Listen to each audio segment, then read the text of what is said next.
So I have the packaging out of the way now. So let's look at this laptop. Let us look at its the build. So it has two USB ports by this side. That's by the right. Has an Ethernet adapter ports by the left, and I think an audio port by the left also. Then the remaining ports are at the back. I like this logo, by the way. It's lovely, nice. Then yeah,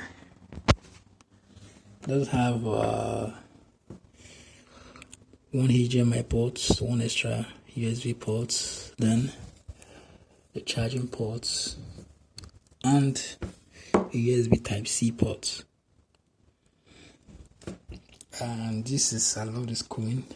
The color of the cooling here just shows that we are using a premium device. Nice. That's the logo there. Nice.